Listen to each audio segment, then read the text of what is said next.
সফলতা এবং আপনার সাকসেস কারো ভালো লাগবে না, এই কথাটা মনে রাখবেন। সম্মানিত দর্শক, আসসালামু আলাইকুম। আমি ফাতেমা বলছি নারায়ণগঞ্জ থেকে। সবাইকে ওয়েলকাম জানিয়ে শুরু করছি নতুন দিনে নতুন আরেকটি লাইফস্টাইল ব্লগিং ভিডিও। আশা করছি সম্পূর্ণ ভিডিওটি শেষ পর্যন্ত দেখবেন ইনশাআল্লাহ। ভিডিওটি আপনাদের কাছে ভালো লাগবে। সকাল ঘুম থেকে উঠে চলে গেলাম হচ্ছে পাইকারি থ্রি পিসের মার্কেটে।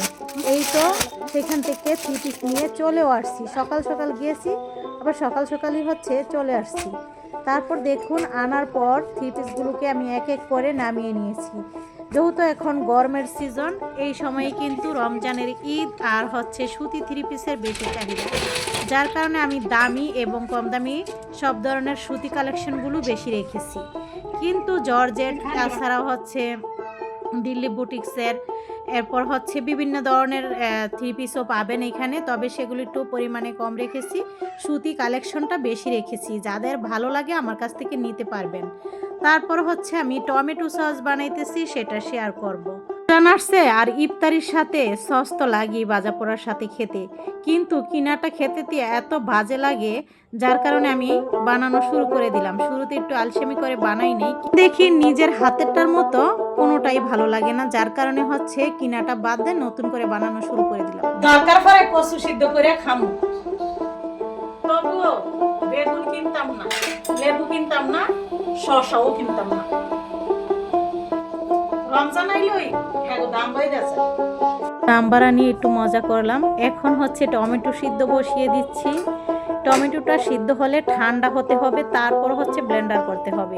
যাই হোক, টমেটো সিদ্ধ আরও আগেই করে ফেলেছি, সেটা ঠান্ডা হওয়ার জন্য রেখেছি। এই পাশে আমার মেয়ে হচ্ছে ইফতারগুলো রেডি করছে, মানে বানাইছে। এখন ইফতারিগুলো নিয়ে আসবে, তাই টেবিলটাকে একটু গুছিয়ে দিয়ে আসবো, আর রান্না করবো আমি পরে। তুমি দেখো তো বাবা, দাও প্রতিদিন তোমার বাবা কিনে, কিন্তু জানোই না কোনটা করছে। ন্যায্য মূল্যের বাজার মানে এতে ভালো আপেল হেলতে আনলাম, এদিনকার গ্রিন আপেল দিয়ে আনলাম, তাহলে ন্যায্য মূল্যের বাজার দিয়ে ফল কিনালো। আপনাদের ভাইয়া বলে ছেলে কিনুক, কিনলে ঠকবে, জিতবে, ও বুঝবে যে কিভাবে কেনাকাটা করতে হয়, আসলে সব কিছুই করাইতে হয়। তো এই পাশে এই যে শরবতটা কিন্তু আপনাদের ভাইয়া রেডি করছে, আর এই তো ভাজা পোড়া শেষ হয়েছে। এখন টেবিলে সব কিছু নিয়ে আসা হলো। এখানে আমি এই টমেটো ব্লেন্ডার করে সেকেও নিয়েছি। আমি হচ্ছে এখন টমেটো সসটা বসিয়ে দিয়ে ওই পাশে হচ্ছে আমি রান্নাটা করে ফেলবো। ইফতারি বাজা তো শেষ, তো এখন আমার রান্নার পালা।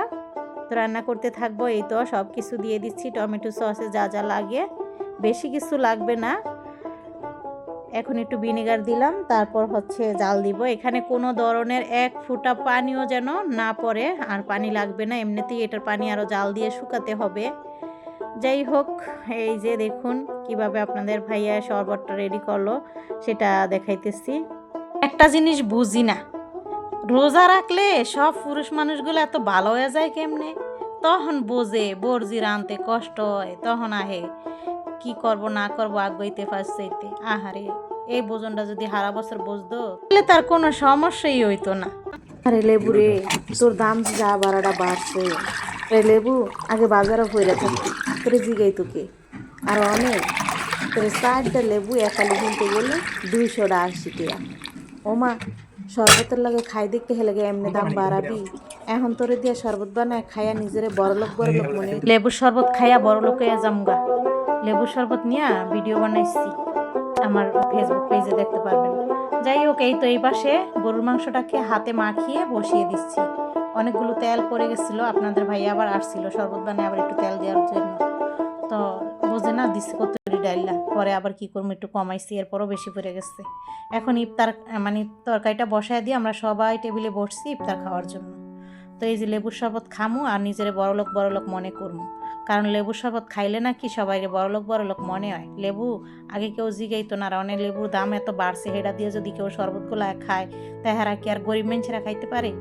এর লেগা তা আমি আবার এই সময় একটু ভিডিও বানায় লাইছি, যাকে আমার পেজে এটা আপলোড দিছে, আপনারা হয়েছে আমার ফেসবুক পেজ, তো সেটা দেখতে পারবেন। তো এর লেগা ফুলা আবার রাগ করছে। আমি কি ফুলা, আমি তো হুদা শরবত খাইছি, পরে সে না কথাবার্তা কইছি, তুই কি বুঝলি না? হে আবার বুঝছে তো আমার লগে রাগ করে বই রয়েছে, কয় তুমি যেটা না হেডাই খালি ভিডিও বানাও। আমি কই আমি তো বাবা ভিডিওর বানান না কামই করি, তাহলে কি করবো, ভিডিও না বানাইলে আমার ভাল লাগে না। তো এই যে আমি ইফতার শেষ করছি, নামাজ পড়ে আবার হিরা আসছি, মানে চুলা কমায়া দিয়ে গেছিলাম। এখন রান্না কমপ্লিট করব। গরুর মাংস আলু দিয়ে রান্না করতেছি, টমেটো সস রান্না করতেছি। টমেটো সস তো আর ভাতের লগে খাবো না, ভাজা পোড়ার লগে খাবো।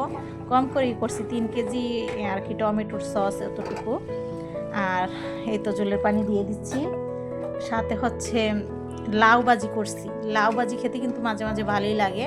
ছিলকা সহ লাউটাকে কুচায় এরপর ভাজি করছি, অনেক ভালো লাগছিল খাইতে। তো এই তো আমার টমেটো সসটা কিন্তু প্রায় হয়ে আসছে। এখন যারা ব্লগে আমার দুষ্ট মিষ্টি কথা শুনলেন তাদেরকে অসংখ্য ধন্যবাদ। ভালো লাগলে ভিডিওটা শেয়ার দিবেন। যারা চ্যানেলটাকে সাবস্ক্রাইব করেননি এখনই করে ফেলেন। আল্লাহ হাফেজ।